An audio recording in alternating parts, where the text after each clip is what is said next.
নজর রাখবো পরবর্তী সংবাদে।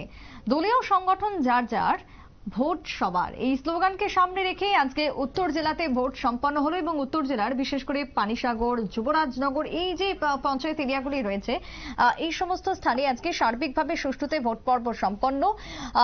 বিশেষ করে আজকের ভোটকে কেন্দ্র করে যে ছবি ধরা পড়েছে তাতে গোটা রাজ্যে শান্তিতে ভোট হয়েছে। আর রাজ্যের পরিস্থিতি খতিয়ে দেখতে যেখানে যেখানে ভোট হয়েছে স্থানীয় জনপ্রতিনিধি যারা রয়েছেন তারা খতিয়ে দেখেছেন, বিশেষ করে বিজেপির পক্ষ থেকে। আজকে ভোটকে কেন্দ্র করে বিধায়ক বিনয় ভূষণ দাসের কি বক্তব্য উঠে এসেছে, তিনি কি জানিয়েছেন পরিস্থিতি সম্পর্কে, শুনুন। আমি ভিজিট করছি, শান্তিপূর্ণ সহাবস্থান সবার আছে, কোনো সমস্যা কোনোখানে নাই এবং হওয়ার সম্ভাবনাও নাই। আর ভোট তো মানুষ তো উন্নয়ন দেখে ভোট দেবে। ভারতীয় জনতা পার্টি 5 বছর যে কাজ করছে এতে আমার বিশ্বাস যে ভারতীয় জনতা পার্টি বিপুল ভোটে জয়লাভ করবে প্রত্যেকটি সিটেই, প্রত্যেক কেন্দ্রের জেলা পরিষদ, পঞ্চায়েত সমিতি এবং গ্রাম পঞ্চায়েতে সবটি সিটেই জয়লাভ করবে, এটা বিশ্বাস।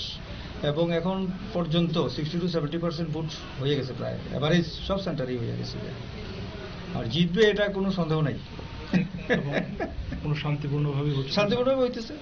এবং এমনও দেখছি যে খাওয়া দাওয়ার ব্যবস্থাটা সব পার্টি মিলিয়ে এক জায়গাতেই করছে, এমনও দেখে এলাম আজকে। খুব ভালো লাগছে আমার বক্তব্য হইলো বা আমাদের পার্টির বক্তব্য হইলো যে আত্মীয়তা থাকবো, সম্পর্ক থাকতে হইব, রাজনীতি আলাদা জিনিস, ভোট যার যার পছন্দ মতো দিব, এটাই স্বাভাবিক।